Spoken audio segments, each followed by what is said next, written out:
গত 2 তারিখ মিডনাইটে আমাদের ক্রান্তি ক্লাবের কাছাকাছি তমসা ওর বাড়িতে নিচে নিউ কনস্ট্রাকশন করেছিল। তো গভীর রাত্রে নিউ কনস্ট্রাকশন থেকে উপরে উঠে তার 9 কয়েল তার ছিল, যে 2 mm কপার তার এবং অনেকগুলো ট্যাপ স্যানিটারি আইটেম এগুলো চুরি হয়ে গেছিলো। আমরা এই অভিযোগগুলো আমরা একটা স্পেসিফিক কেস নিয়ে কেসটা তদন্ত করার জন্য আমি আমাদের মহারাজগঞ্জ বাজার ওসি কৃষ্ণগঞ্জ স্থানীয় সেটা কৃষ্ণগঞ্জ দেবনাথকে কেসটা দিই। তো কেস তারপর তদন্ত করার সময় আমরা সিসিটিভি ফুটেজগুলো কালেকশন করা হয়।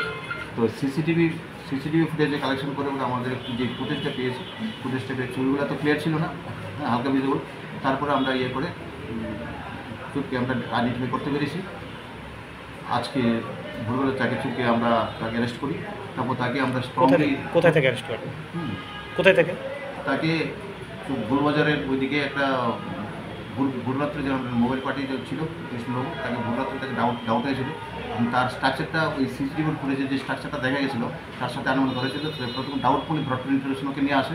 তারপরে স্ট্রংলি যখন তাকে ইন্টারোগেশন করা হয়, জিজ্ঞাসাবাদ করা হয়, তখন সে আমাদের কাছে কনফেস করেছে যে সেই তমসের বাড়ি থেকে এগুলো চুরি করেছে। কোথা থেকে কোথায় চুরি করলো সে স্বীকার করলো যে ভুলবাজারের যে বিশ্বজিৎ কর্মকার, ওনার যে ভাঙাচোরার বিজনেস করে ওর কাছে বিক্রি করেছে। তবে তাকে চোরকে নিয়ে ওই মালগুলোকে আইডেন্টিফাই করা হয়, সেই মালগুলিকে আমরা রিকভারি করি এবং সিজ করি।